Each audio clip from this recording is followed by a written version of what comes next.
All right. All right. We got audio. We got that. Boom, boom, boom. Battery life looks good. All right. Sweet. Okay.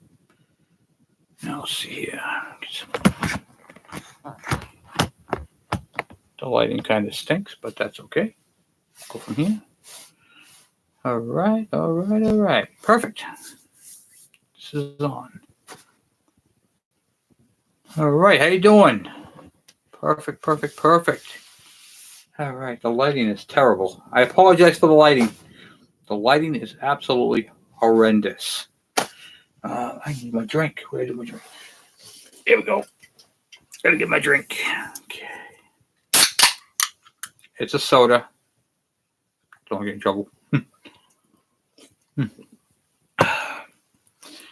There we go. Perfect. Perfect. Hey, Larry, how you doing? Oh, not a whole lot. Just working and getting stuff done. Yep. Just getting back into the swing of things. Finally, I got this week off, and last week, this week, and next week off, and just trying to bust out bikes and parts and motors and everything else because I want to wrap them up and get onto my stuff. We have a lot of stuff. Hey, Larry, did you see my ignition video? Did you see my ignition video there with the, I showed you how to check a condenser and all that? That right there, I got a lot of people loving that. You guys can see my Christmas pajamas in the background. Yep. Got to wear pajamas. That right there is a really quick, easy way to check if your condenser, your points, and your charge coil is good without, it basically eliminates the whole magneto. How you doing, Kane? Yeah, so, I mean, that right there really, that's going to help a lot of people do some quick diagnostics. I'm going to be doing that series of the ignition. A lot of people have had all kinds of questions that they've been emailing me. Like, after that video went up, it was absolutely crazy. Hey, how you doing? Cool. How you doing? Yeah, it's been nuts, and the questions that I've got have influenced the next part of that video. It's just been great. I knew it would, but I'm going to show you guys how capacitors work. When I get done with this video series, you're going to understand absolutely everything there is to know about ignition, period. And you guys will be experts, and that's what I'm hoping to do. I'm hoping to get you guys out there and make it so that you guys can. Oh, by the way, guys, little disclaimer: I apologize for the lighting. I was having some issues with the computer right at 7:30, so I am a few minutes late. I apologize for that. But yeah, it's been crazy. You got a. Oh yeah. I did that myself. I have to. I'm gonna be taking my KE out. I just, in fact, just put the KE on the road the other day, so I need to go back to my helmet head. This is my helmet head. I'll tell you, this cut is the best for helmets, so that's why I do it. I just bolt it on there. Crazy how the fresh gas, but yeah, that is crazy how it burnt up that piston.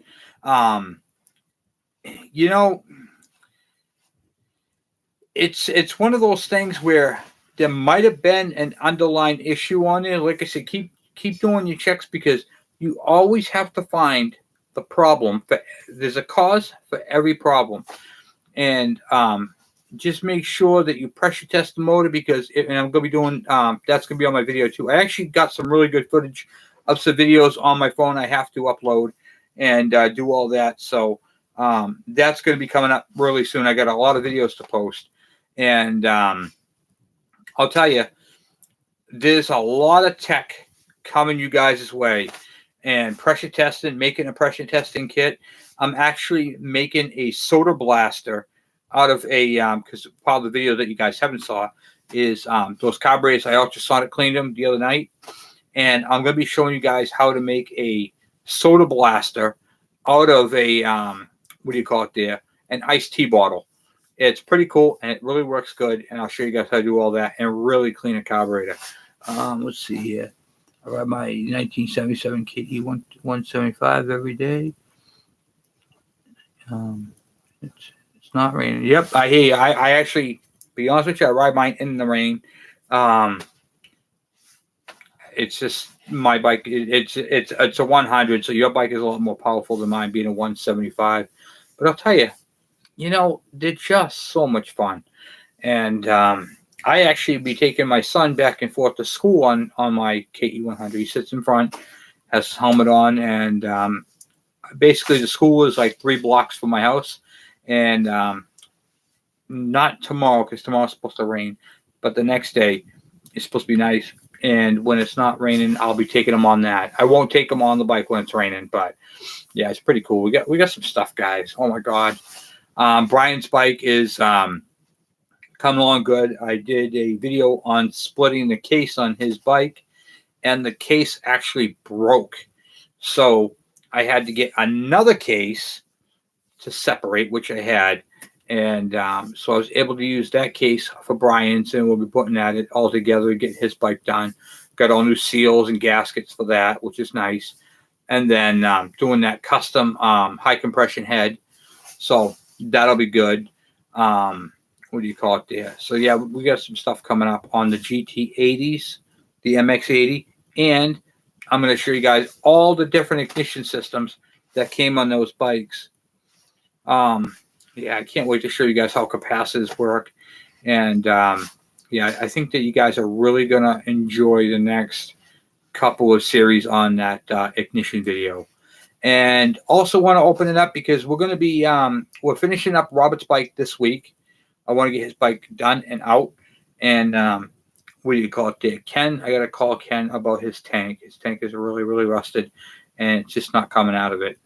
But other than that, we have Matt's bike, and then that's it. Oh, and the other KE 100 motor we got to do. We got all the parts for that. So we have a lot of stuff coming apart and going right back together. So it should be a lot of videos, a lot of fun.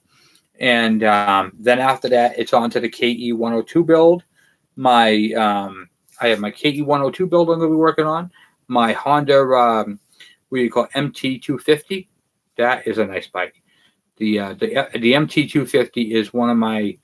I've seen this bike before, and I can't believe I got one, and I can't believe I got one for free. It's the J80. Yes, they are. No, they're the same. It's the same bike. It's the JR80 was before the DS80, but they're pretty much the same. Same bike, same cylinder, same piston, all that type of stuff. They just had a different name back then. And then later on, they changed it over to the DS80. The frame has a little bit different styling on it, but not much. It's more of a kind of a droopy, laid-back series, the JR80. And then the DS80 looks more like a modern dirt bike, if you will. So the JR80 looks like a vintage racer, and the DS80 looks more modern racer. That's pretty much it. One has more of a rounded tank, and the other one has more of a squared off tank.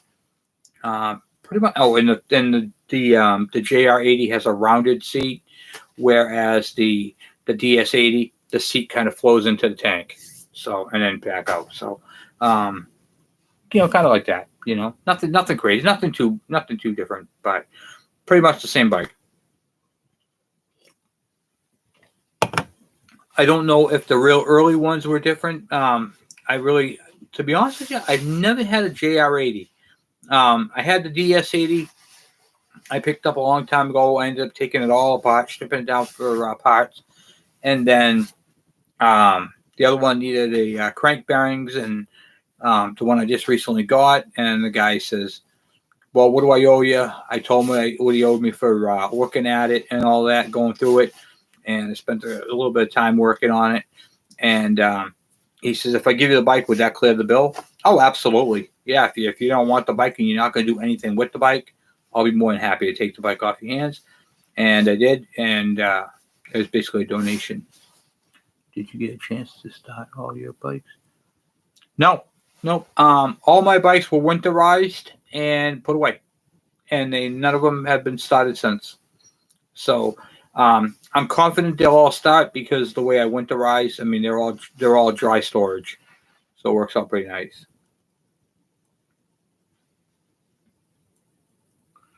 The transmission on the JR80 got an extra gear on it. Oh, okay. Well, that's good to know. Hey, Jimmy. So that's the JR80 is a 5-speed or a 6, because the DS80 is a 5. So I'm kind of wondering about that. So you're saying the JR80 is a 6-speed?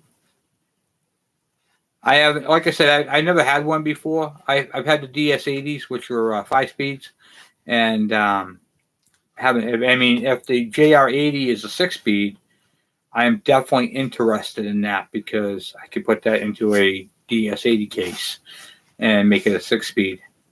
I like doing things like that. Like, for instance, I used an MC1 front fender off of one of my old bikes, and I put that on my my Kawasaki KD80, and then the new upgrade to that. I'm waiting for a part to come in for that, but that bike's actually my DS. I keep saying DS. My KD80 is getting a speedometer and some other little upgrades, which are going to be pretty fun. You'll see on the channel. All that stuff is on there. So I like to take my bikes and I like to trick them out a little bit, make them one-off bikes. I mean, all my bikes, a CDI, which a lot of people give me crap for because, they're trying to find CDIs to mimic my bikes. But the reason why, once again, I say I do this is I always change my bikes over to CDI because I have so many of them. So, like I said, if I had to do points on each one of my bike every other year, it would just be ridiculous. I wouldn't want to do it. The tent that is the workshop out back after Robert's bike is off there and the other bikes are done, that's going to be coming down and being a retop on it. It's not really happy with that shelter logic, so money's kind of tight at the moment. But I got to do that before the winter to throw a new top on it. I might just put a new top, but it's just worn out, 2 years of going back and forth in there, and it's getting to the point where it's just simply worn out. So I have to do that. And you sold it? Yeah, that's hard. I love the KD80. It's one of my favorite bikes. What's the deal with that? Custom expansion. Yeah, that was on the back burner. That's going to be coming out of the back burner after I get done the bikes that I have here. That's on my job. I want to get that done. And I also have a aftermarket expansion chamber for a KE 100, and I'm gonna be comparing the two and showing you guys how I came up with the idea for that, because there is a formula for that. I'm really not into the whole formula thing. I know how to mimic, and that's what I did. I basically copied it, if you will. But yeah, it's pretty cool. Boots, my KE 100 is barking down at full throttle and replacing the coil, and coils on these KE 100s don't go bad. I have never seen one in the 35. I have a box. I tried shorting one out with a 12-volt car battery. I couldn't do it. I tried it, just wouldn't short. They are very robust coils. They can handle more power than the bike actually puts out, which is one of the cool things about them. Your boggin could be from flow coming from your petcock coming down. It could be a dirty jet, and it could be a clogged exhaust. The exhaust on a KE 100, we're coming up on the time where these bikes are starting to get old. As a bike olds and the soot comes out the exhaust, it hardens and crystallizes and becomes really hard. The packing that's inside there that muffles it, that gets packed full with the two-stroke. It becomes a solid mass, and the flow can't flow through it. You don't want to lean out a bike, but what I would recommend is really quickly, don't leave it off, because you can blow the engine. Okay, take the silencer off the back of the muffler. It's only held on with a couple of bolts, 10 millimeters. Slide that out the back, and then try it. If you get your full throttle out of it, then you know your silencer is plugged. It would be on the tip of the exhaust. That right there is where it gets clogged. If you have your silencer removed, like the tip, check inside because there might be the rest of the silencer inside there. I've had a couple people lately tell me that they took the silencer off and only the front part is there, but the rest of it was inside there. The spark is yellowish, and I just took the muffler off and cleaned it. And all new packing. Okay, all right. So then, what I would do is bogging, so it's not getting enough fuel. Check your flow from your petcock, and check that carburetor. Also, one of the if you're getting flows from the petcock down, take the needle out. Okay, the needle and seat out of the carburetor. It's held on there with an 8 millimeter, and look in back of it. Because I have had a few bikes that had beautiful flow from the petcock down to the carburetor, and it had a whatchamacallit there. It literally had a blockage on the seat, so there was trickling out the needle and seat. It was trickling. It wasn't coming. It did not have a good flow, and they cleaned it, and then it came pouring out, and it was good. I got a 1982. LT175 Yamaha. Oh yeah, they are beast. They are beast. The 175s, yeah, those are good bikes.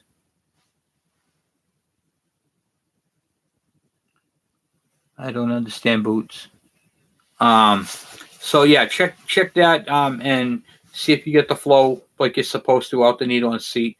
And if you do, you should be good. You should be good there. What were some of the other things that can do that? You check your plug. Make sure your plug is good in the proper plug. I see people putting resistor plugs in a non-resistor plug setup. You don't want to be doing that on these bikes. Geez, I'm trying to think what else could do it. Check your head bolt torque. That could also do it. And I got a lot of problems with people saying, Kevin, what is the head torque on these bolts? I watched some of your earlier videos. You were saying it was 16 foot-pounds, and then now you're saying it's 20 foot-pounds. Okay, so let me explain to you that. The factory spec for these bikes, for the KE100, the KM, and the KD, is 16 foot-pounds of torque. However, at 16 foot-pounds of torque, you will be regularly retorquing the head. It comes loose. It's just the way it is. Now, if you take the diameter of the stud and then you look in the chapter on the on bolt torque per size of threads and bolt size, it's 20 foot-pounds. So I upped my bikes all the KEs, the KDs, and the KMs. I did all those all the way up to 20, and I haven't had a loose head yet, which is good. It's a slight upgrade. It's you know what? Four more foot-pounds. So I can't think. 4 more foot-pounds of torque, and then it doesn't move, which is good. Never thought I'd see the day of. Yeah, I know. That is ridiculous, Larry. I know it's awful. And I always buy the quality 2-stroke oil, even though fuel prices and all that are up and oil prices are up. You still want to get the good oil. It's just more out of pocket. I put new fuel lines, head bolts, carb, clean. Yeah, so what you're going to want to do is, and it's hard to type. Oh, no, yeah, no worries. No worries. I totally understand that. What do you call it there? What you're going to want to do is check the flow, even though you put a new carburetor. I have seen new carburetors have bad flow through them. It's just a suck thing. It's just a suck thing. Hold on 1 second.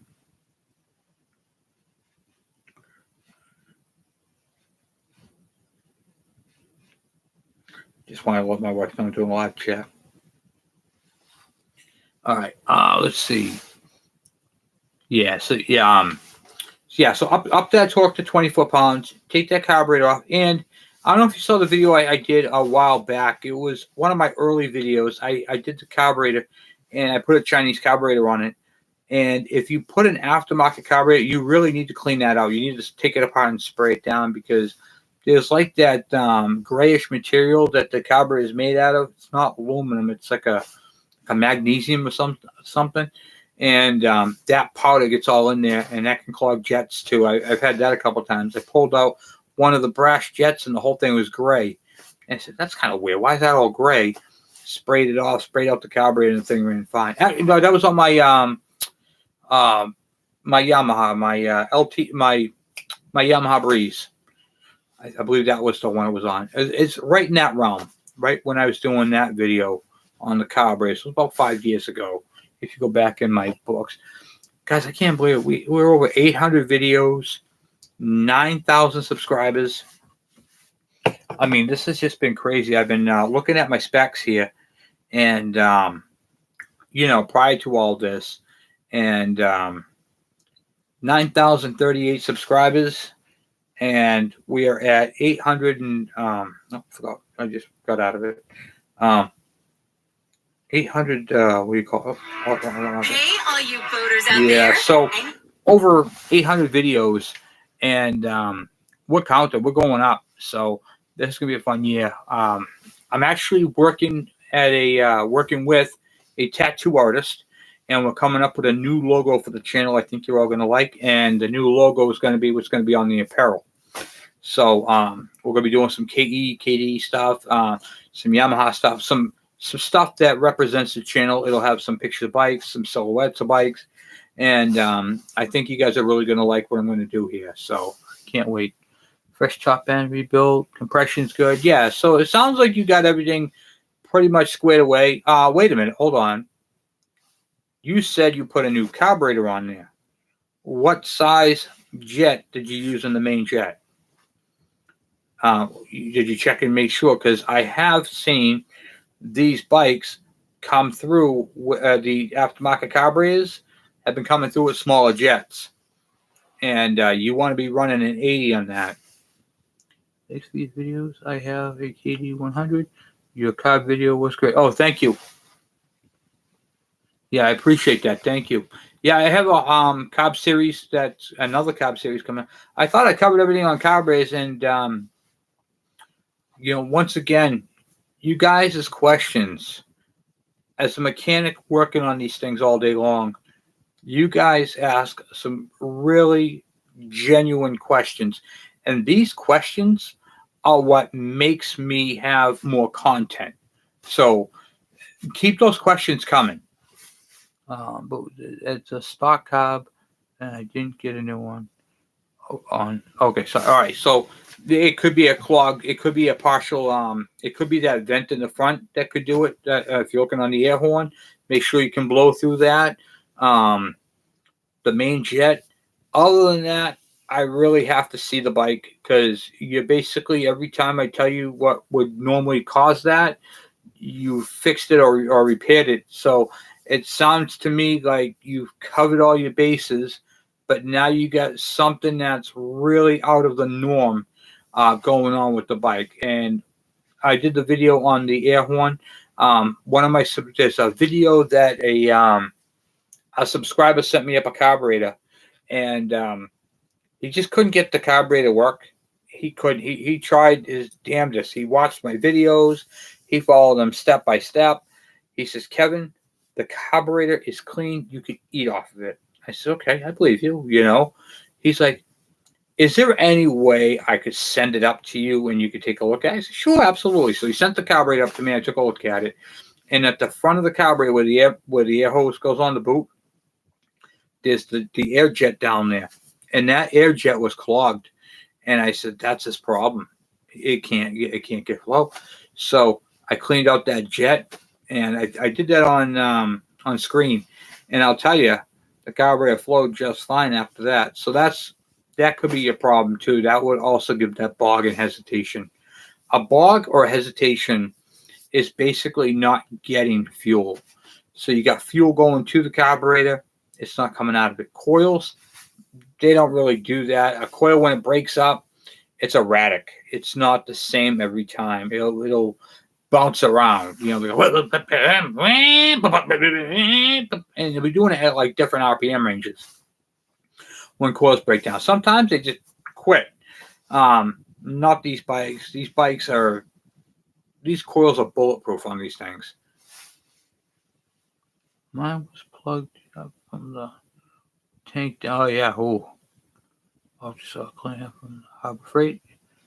And yep, I plugged it for me. Nice. Yep, that's it. And in fact, on the carburetor video I just explained about the Harbor Freight ultrasonic cleaners. They're not bad cleaners. They work great for these little carburetors. I actually just cleaned a set of carburetors for that DS80 motor that I got from Todd, and I used my Super Clean. So that's what I used to clean them, just to do for the video and show how much dirt came off. And the water was dirty. And then, I mean, obviously the carburetors are still stained after you do that. So I'm going to show you guys how to soda blast, and that'll get all that crap out of there and clean them up nicely and make them have a nice finish, nice even finish. And you can use it on bowls and all that type of stuff. Oh, it's been crazy, guys. I'm so happy to be back out in the shop. I was working third shift for a while, sleeping all day. I couldn't get nothing done. I had to leave that, and then we were going back to doing oil for the winter, and that's going to free up some evening time for me and be back out in the shop. And I'm sure you guys saw the shop. It's looking a whole lot better now. I got an extra toolbox in there. My toolbox is jam packed. Also, too, on that DS80 video I did the other day, you saw me use my it's not a chisel. I forgot what they call it. It's like it almost looks like a screwdriver. It's green, and it's for driving on things, you know. And I used that to unstick the slide. And one of my subscribers had mentioned that you had me up until you used that. You should be using brass or plastic. And truth be told, I didn't put hardly any pressure on that. I've been doing this for 35 years, since I was 10 years old, or 36 years now. But since I was 10 years old when I first had my first bike. The tools that I use on the channel are the same tools that you would, or like tools that you would have at home. And I didn't pry on the carburetor, if you will, to get the thing to move. I lubricated it, and I gingerly worked it back and forth, and then it broke free. There is no marks on it or anything like that. It freed it up, no problem. And I've been doing that for a very long time. I want you guys to be careful of something, okay? There are people out there who learn a different way from how I've learned, okay? There are people who have different techniques, and these techniques all work. They're great. However, there are more than one way. So you could bring your bike to me, and I'm going to fix your bike one way. You could bring it to Joe Schmo, who's up the street, who works on the same bikes I work on. And he's going to work on it a totally different way and come out with the same outcome. Okay? There is no two mechanics that work the exact same way. It doesn't work like that. The teachings that you use are that of experience. There's a secret in getting the rear. Hold on. Is there a secret to getting the rear axle out of a Katie wheel? I've used a okay, so you have a dry axle. Your axle is going to be dry. It's going to be rough. It's going to be dirty. I spray PB Blaster or a really good quality penetrating oil in there, and then I use a long punch and a hammer and drive it out. Put the bike on a milk crate so the wheel's off the ground, and then put blocks of wood up. You just want to take a little bit of pressure off the wheel. After the pressure's off the wheel, hit the axle with the hammer, and the center of it, not the threads, but the center of it with the punch and a hammer, and work it out. If it moves out a little bit, spray the other side, take the hammer, and drive it back in. Okay? I know it sounds kind of weird driving it back in after you're trying to get it out. But what you're doing is you're moving that oil back and forth. And that dry axle, you're working the oil up and down. And eventually it's going to make all contact all the way around. And then the axle is going to slide out. It's not going to be easy. When you get it out, then you're going to take an emery cloth and then, or whatchamacallit there. Emery cloth. Clean up the axle, lubricate it, and then put it in. Is it better to run ethanol or non-ethanol gas in bikes? Our bikes were designed on non-ethanol. So you're welcome.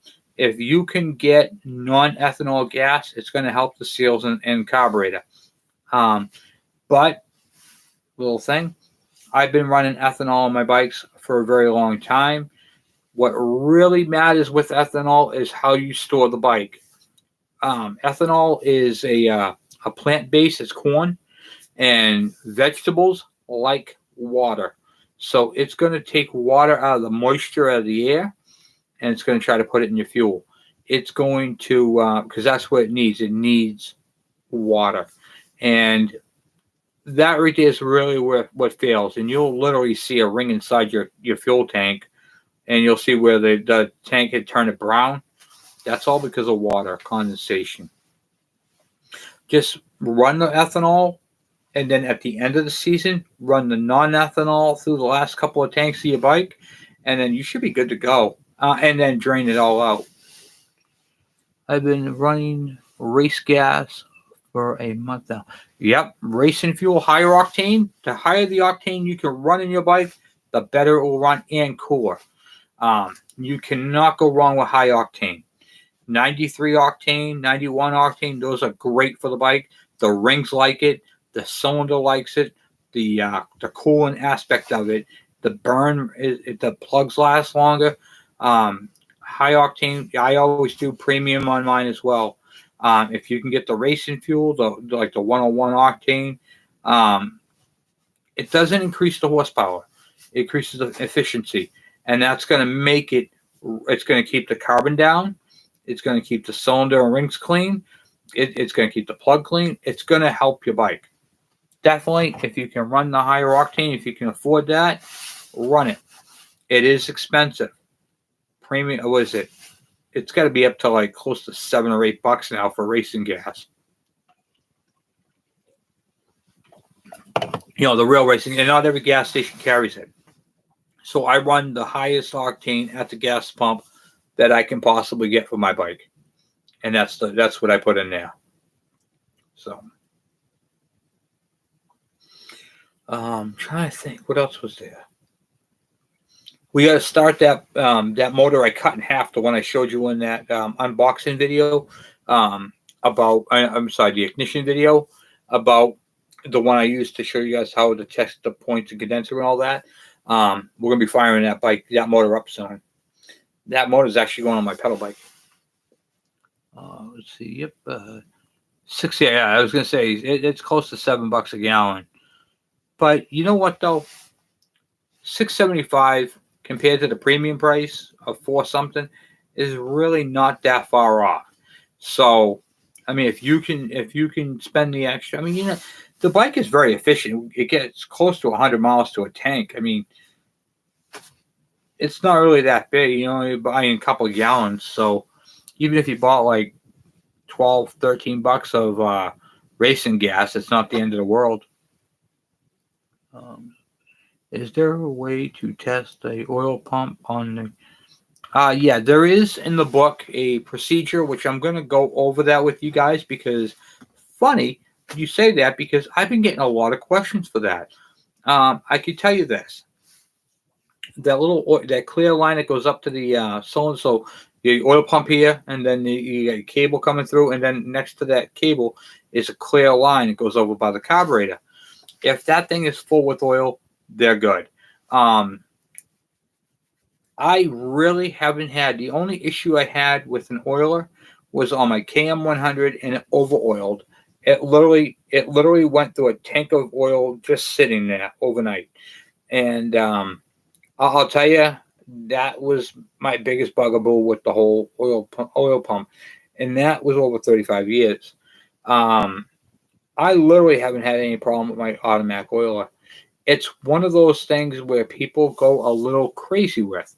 For instance, I see people putting fuel filters in the oil line to filter out the oil, which doesn't make any sense because the oil that you put in it is two-stroke pure oil into a plastic tank. In order to get dirt in that tank, you would have to put it into a gas can that was dirty, the oil I'm talking about, leave it open. It's a clean, clear system. You shouldn't have to put an fuel filter on the line going into your oil pump. It doesn't help. And the other thing that I do with my oil line going from my tank to my pump is recently I've been getting rid of all my thick black line and putting on the clear line so I can visually see oil going to, you'll see that line's all full to see that I'm getting oil to my pump. That's the best way to do it. It's one of those things. If you keep the oil level full, if you see it drop into the window, top it back off. Don't play games. When it goes down to that oil and the sight glass, even if it's a smidge, I always just top it off. That's one of my preliminary checks I do. I don't think I've rid any of my bikes with less than 3/4 of a tank of two-stroke oil. Let's see, Kevin, after throwing away at least 3 good senses. Oh my. Turns out the EGR tube. Oh yeah, that would do it. Wow. Yeah, hey Frank, how you doing? Yeah, that can do it. The EGR systems on the Ford trucks, they're terrible. To be honest with you, I delete mine. I take them right off, and I get the block off kit. Ford is not known for having good EGR systems. In fact, I think they do more pollutant than they do any good, and that's from working for Ford for a number of years. I worked for Walls Ford, I worked for NASA Ford until they closed the doors down, Thomas Ford and McFarland Ford, and I will tell you, I replaced a lot of EGR stuff, a lot of sensors, position sensors, EGR valves. They're just junk. Even on my own personal vehicles, I bought a brand new EGR valve.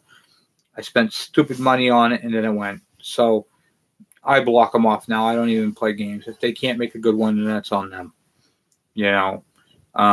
It's just a real sad thing to come to that. Once that rots out, that's it. It just dumps it, and then it has to be a solid. What do you call it there? A solid tube. If it's any rot holes, it would mess it all up. Man, I can't believe how dark this is. I forgot to get my light out, and I do apologize for the dungeon lighting. I should put on one of my cool shirts that my wife got me. I got a skeleton glow in the dark Mickey Mouse, but you really can't see it too well. There you go. He's a skeleton, but it glows in the dark. I got that. I got a pumpkin and a couple other ones. So pretty cool. Not too bad. Real quick, for those who send parts to me, a lot of people have been gifting parts and stuff like that. I don't know if there's any of you guys in the chat.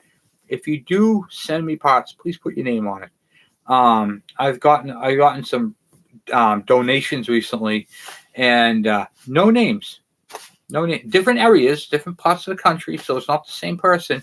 But I've gotten a couple of them. I got a what do you call it? The person sent me a $50 gift card, which I thought was amazing. But I'd like to say thank you. And so please, if you're gonna send me something, I appreciate that. But please put your name on it so I know who to thank. It's kind of one of those things like, oh man, I feel bad that I want to say thank you, and I don't get to do that. So my son riding a 89 Blaster, 200 two-stroke.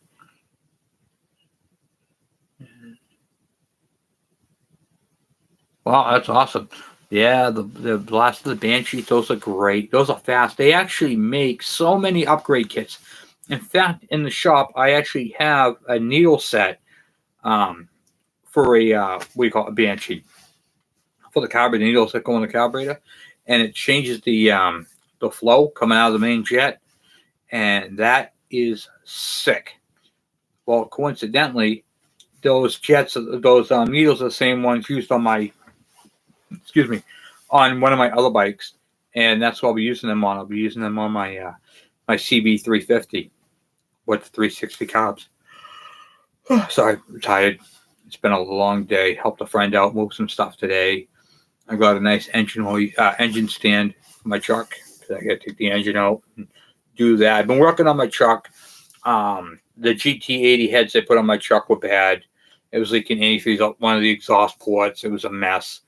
So now I got to get new heads, and I'm gonna do a a total upgrade on it. But I upgrade to a roller motor, and it's been a lot of work. So that's what I've been doing a lot, working on that, trying to get the truck up and done. And I don't think I'm gonna have it done the rest of the season, but I'll be working on it soon and trying to get that up because I need it for the next season. Working on that float and getting that all done. I'm really grateful for your channel. I brought the key to 100. Wow, you stole it. Man, that's awesome. That's awesome. And so many questions. Do you have any suggestions for rebuild kit for the car? The rebuild kit for the carburetor, I get those on eBay, and they're kind of hard to find. You can also go on to partzilla.com and look up. They have a kit number, and then you can put that kit number in eBay, and you'll find it that way. It's kind of one of those hard things to find. Typically, what I do nowadays, I use the ultrasonic cleaner, so I don't need to it saves on purchasing kits. The ultrasonic cleaner is a godsend when it comes to these bikes,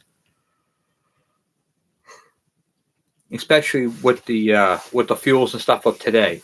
So when I use the ultrasonic cleaner, it cleans everything up really, really nice. And I do my best to save the bowl gasket. It's easy to get the bowl gasket, but the whole kit, you're looking at like $30, $35 for a kit. And what's in the kit? New needle and seat.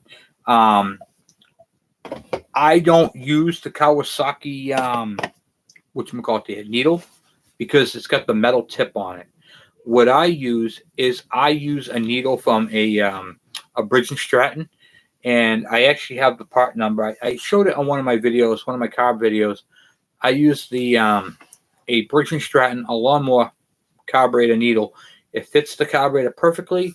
It's got a neoprene tip, and it basically seats every time, no issues.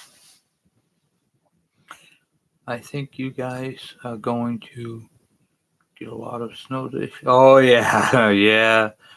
Make sure you also snowboard. Yep, absolutely. I'm going to be doing a video on that too. That needs to be done. I actually picked up another snowblower for free. A guy got rid of, and I don't do those type of things because Musty One does them on his channel. He always picks up those kind of quirky things, and this is just bikes. So I'm staying with the bikes on the channel, and every now and then I throw a life video. That's going to be one. I'm going to be doing a video on how to store your lawnmower and how to what do you call it there? Do your get your snowblower prepared for the upcoming season. I was supposed to move to Florida, but that whole thing, we decided against that and then stayed here. So hopefully next year or something like that, we'll figure that all out. But we're yeah, with everything going on, we're staying where we're at. Thank God, knock on wood. But yeah. But no, it's been crazy and just trying to get the stuff done, and all the support has been great. There was a time I wasn't making many videos, and you guys have just been unbelievably awesome. Kevin, you okay? I haven't heard from you. I haven't seen a video. I'm like, I'm doing my best I can. I'm doing this, that, and the other thing. And the support has been unbelievable. And even though I wasn't doing videos, you guys still, people were still subscribing and still supporting the channel. And I really, really appreciate that. So I want to say thank you guys very much for hanging in there with me. It's been a roller coaster, and you guys have just been right through all the thick and thin with me. And I really appreciate that. You know, it has been one of those adventures where, you know, you're going through so much stuff, and then you think you're alone, and then you guys just come out there. Kevin, how you doing? You know, is everything all right? It's nice. It makes me just want to get back in and doing these bikes. Hey, Dave from Sydney, Australia. How you doing, Dave? Got my just got a 1980 KM100 last week, and how discovered your channel. Awesome content. Thank you so much. Oh, very welcome. Happy to help. Very happy. Cool bike too, by the way. Yeah, it's been yeah, those are great bikes. I love my KM. I have a 79. Mine's yellow, and I did so much stuff to that. That was a basket case. If you watch one, geez, that was one of my early videos, like in 2016. You'll see how I got that bike. The bike came in milk crates. It was funny because the guy had it on. The guy was really rude to me, first off. And I'll tell you guys a story real quick about my KM. He had it listed as a KE100. And then when it was on there for like weeks, I kept messaging the guy, is the bike still available? I see it on here. I'm really into it. It was $100, just like yours, $100. And it's a basket case. And then the guy finally calls me back. He says, listen, I've been dealing with all kinds of BS since I posted this damn thing. He says, the price is $100. I ain't taking anything less to it. I was going to, he goes, the headlight burnt out. I couldn't find a headlight for it. I was going to change the whole wiring over to a 12-volt system and put a motorcycle headlight on it.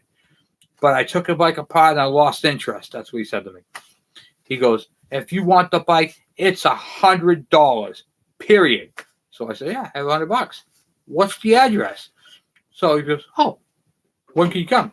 I says, I can come now. And he goes, oh, okay. And I came down and picked it up. Ladies and gentlemen. Hey, YouTube. You gotta get over here so you can see it.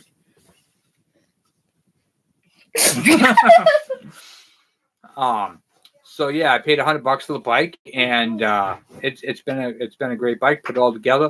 He said to me, he goes, I lost all the bolts and screws to it. I said to him, I says, oh wow. I said, well, no worries. I says, I have parts bikes. So I went down there with the car. The wheels were off. All the rest of the parts were in the bucket. And then I'm looking at the bike. I'm like, he took the bolts and he put them back into the bike. So I did have all the parts and bolts. I just had to put the whole bike back together. I put the bike back together. The bike ran great. Didn't have any issues with it.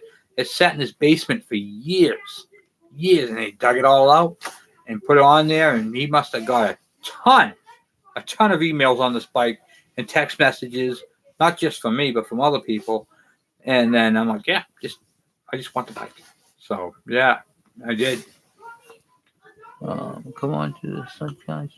I know, I do. I want to. I do. I want to come down there so bad. And it is in the works. It's just not this time of year. Not, I can't say it on YouTube, but you guys know what I'm thinking. Not under this, you know what. And so when things change and get back to a normal swing of things in the economy and all that goes back to normal, I will potentially make that jump. But right now, it's, you know, with the housing market, the way the housing market is right now, it is unbelievable high on the interest rates and everything else. And I'm fixed at 2.3%. I'm not leaving that for 8. Nope, not happening. So yeah, it's crazy, but that's what we're going to do. And then I want to open up a shop down there is my plan. Not just a YouTube shop, but an actual riding facility. So I'd like to do something like that down there. I think that this channel, the way it's growing and the ideas that I have for it, if I can make all that work, I think that this could really grow into something absolutely amazing with a little bit of, nurturing and focus. My son asked, "Do you, does,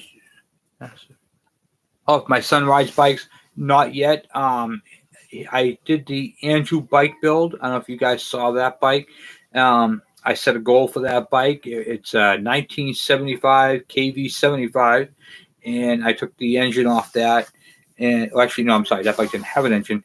And I put on that bike a 2004 KDX 50 engine and built that bike specifically for him with everything's plug and play on the bike the way I did it. And you can see that build, how I did it on my channel. And that's his bike. And I'm just trying to teach him right now how to ride. He's not really so much into bikes as he is video games. I know this generation, if someone gave me a dirt bike when I was a kid, and they did, I couldn't get off of it. I mean, it was the best thing since sliced bread, but times change, people change, and I mean, I see a bike and I go crazy over it. This generation sees a bike and they're like, yeah, you know what? I can ride a bike on here by doing this. That's not fun. But you know how it is. So if you teach them, they'll love it. And that's what I'm doing with Andrew. I got to get him. I'm going to put some motorcycle training wheels on there, dirt bike training wheels. And hopefully that helps him out and gets him confident. They're just really worried about falling. And if you could take that falling fear away from them, they're going to be invincible, So some kids love it. Some kids pick up to it like a duck to water. Some kids don't. I was one of those. I rode a dirt bike before I rode a pedal bike. And part of that's my brother's fault because I always saw him take off on his motorcycle. So watching him ride a bike all the time, taking off, I was just comfortable. I was like, throw the leg over it and off I went. No issues. And that's how it's been with all my bikes. To be honest with you, knock on wood, I've never laid down a bike. And most people can't say that. They'd be like, oh, yeah, I trashed the bike. I got road burns up my shoulder and my back. I've never had that experience because I don't, I've always known how to ride a bike, and I'm very cautious. I don't drive crazy. I don't drive like a madman. And especially even if I have a passenger on the bike, I drive very defensively. That's how I ride. So I'm always on the lookout, So, and I also like to make sure that my bike, comes back with me. I don't want to wreck a bike, even a moped. Whatever I'm on, I take the best care of it I possibly can. I get a lot of people asking me also too about restoring bikes. Dale Swager, go over, check him out. He's got an amazing channel and he does a lot of restoration stuff. I don't restore. I ride store. I want to ride my bikes. I want them to look nice, but I don't. If I had a beautiful bike like that, I couldn't do it. I just couldn't ride it, and it would take that fun away from me. I don't mind a little bit of rust. I don't mind a little bit of dirt and grime.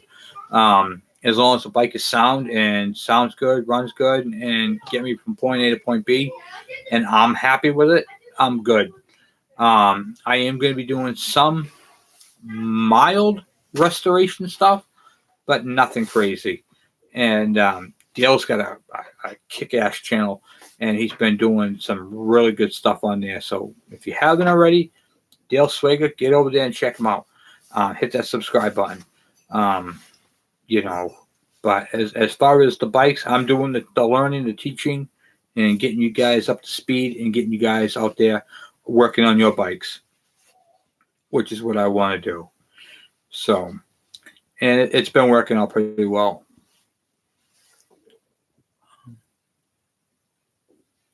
Oh, yeah, the MR50 two-stroke. Yeah, that's nice.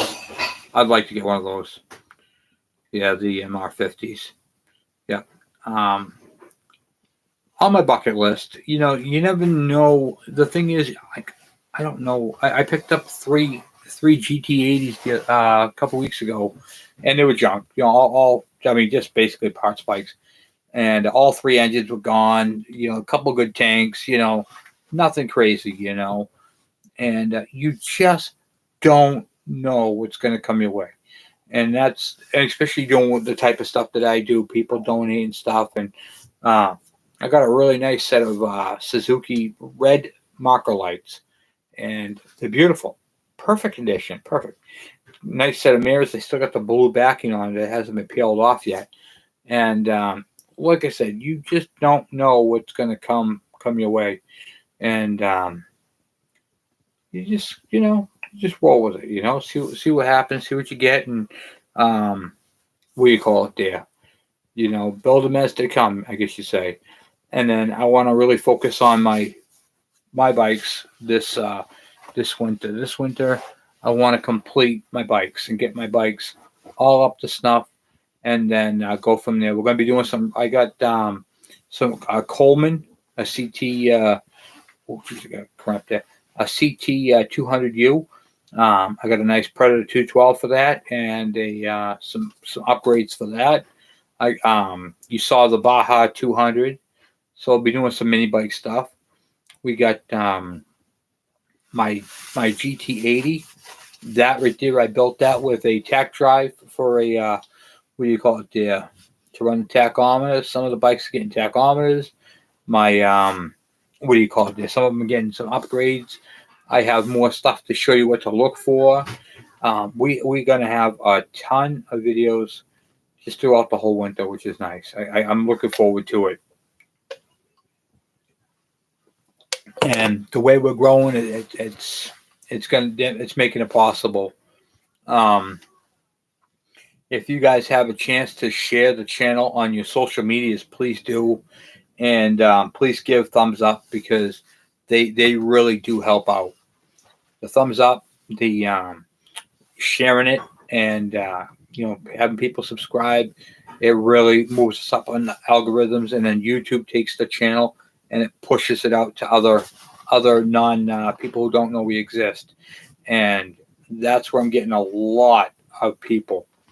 So, and especially with the midterm thing going on right now, YouTube's been pushing my channel like crazy, and we've been growing, which is nice.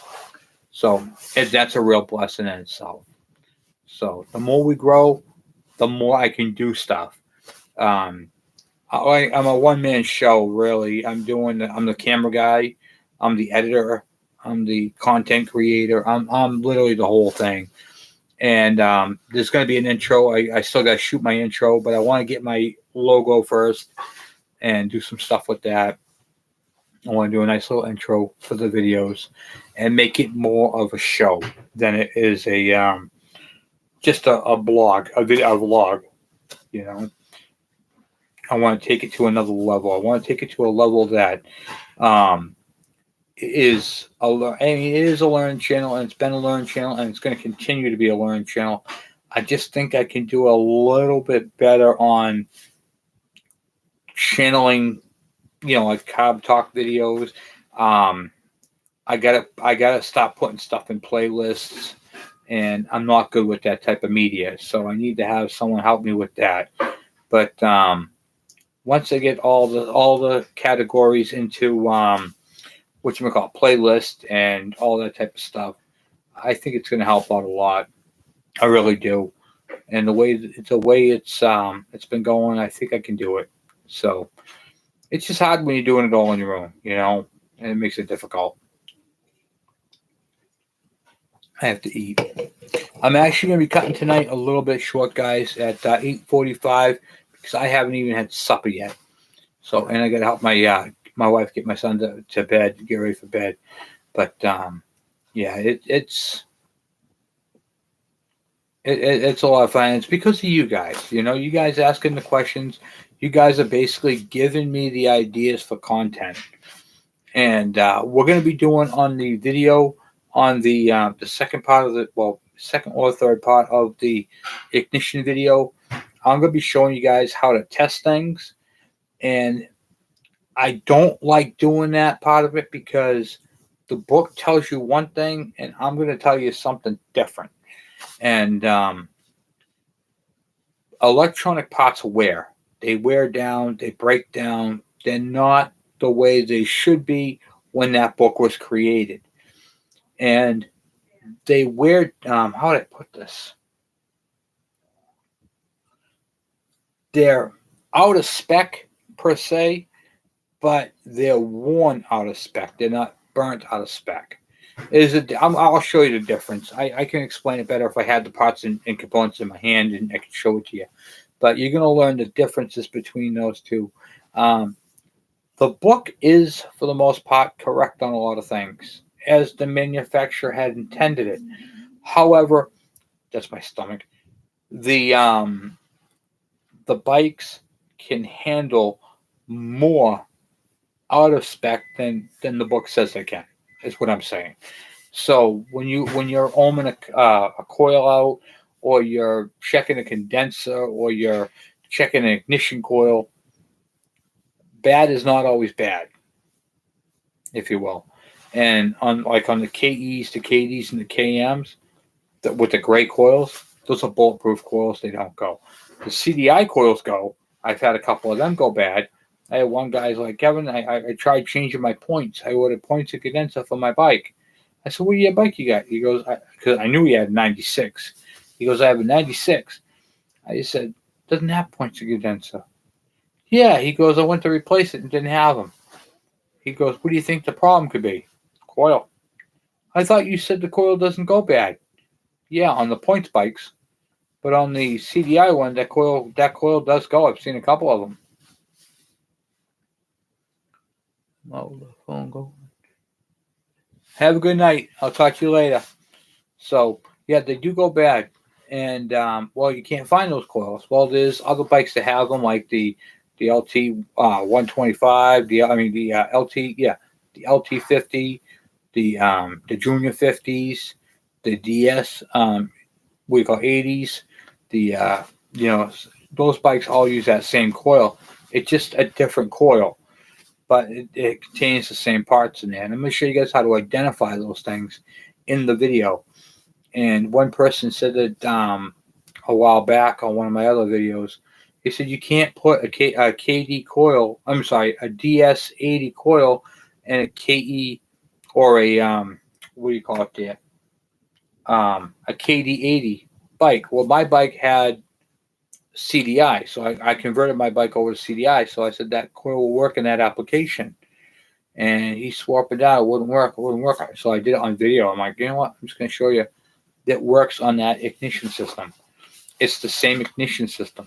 And I've been doing this for so long, I know what parts work and what parts don't. So identifying parts and pieces that will work on your bike is extremely important. So keep that in mind when you're looking at parts and you think, will that work or will that not work? And you'll be able to revert back to that video. That video is going to be a godsend for a lot of you guys who are working on these bikes going, geez. Or the worst one is when you buy a bike and it doesn't have a coil. What coil does my bike have? I'm going to show you how to look at an ignition system and say, that's a gray coil. That's a black coil. What's the difference between the gray and the black? Only on factory. If you buy aftermarket, they're all black or they're orange. So it doesn't, that part of it is out the window. But if you're looking at factory parts and pieces, it's definitely what you're going to want to do to identify. I always tell people, if you can get OEM, get OEM. There is nothing better. Aftermarket, don't. If you can get factory, that's what you want. You want the factory parts. You want the factory pieces. You want the factory, as much factory as factory you can get. That's what you want. I'm losing internet back here. Sorry about that. So, yeah, I mean, factory parts and pieces are by far the best. And you can, hey, Dale, what do you call it there? If you can get factory, go OEM. Go OEM. I was just telling Dale I'm going to be ending it early tonight at 8:15. 9:15, because I got to help my son. I got to eat. I haven't eaten yet. I was late for the, what you call it there, the video. So, but Once again, guys, thank you for all your support and thank you for all your help. And once again, for you guys who've sent me pods, I don't know if anybody in the chat has sent me pods. Please, or anything. The gift card was great. That was a really nice gift card. Please put your names on them so I know who to thank. It's a blessing to get them, and I really appreciate them and thank you. Even the license plates. If you guys send me any license plates, for your state, please put a name on it. I really appreciate that. So now that's a huge thing. So I can say thank you. I feel bad when I'm opening up a part and I'm going, oh, who's it from? This is great, thank you, but who's it from? And then I can't just go on video and go, well, thank you for this part, whoever you are. It just doesn't, you know what I'm saying? So I just want you guys to know I really appreciate it. Thank you for the donations, and it helps other people too because I use them on their builds, which helps. And we are going to be stopping building other bikes until after I get done the bikes I have here, and then I'm going to be working on my bikes exclusively. And then after that, we'll open it back up to taking on more subscriber bikes. I'm just getting a little overwhelmed and I got to get caught up, and especially with my stuff, I haven't done anything to mine. And I just got my KD. My KD registered, so I really kind of want to ride that. So we're going to be working on a lot of the finishing off what we got, and then jumping on my stuff. So, but anyway, guys, I want to say thank you guys for hanging out with me on this Two Stroke Tuesday. I really appreciate it, and you guys are really awesome. It is easy to get overwhelmed, and Dale, I tell you, I got some amazing subscribers on this channel, and even when I stopped doing videos for a little bit to because I was working and all the other stuff, I just haven't had time to do videos. Everybody was just hey Kevin, how you doing? Is everything all right? The emails, the text messages, it has been crazy. And I have literally on this channel, I have the best subscribers on YouTube. So once again, guys, thank you very much for all your support. And I'll see you guys next week. Next week, we'll do Two Stroke Tuesday again, and we'll just keep going and keep an eye open for those ignition videos, and we're just going to keep plugging away at them. All right? So I will talk to you guys later, and I'm out. Have a good night.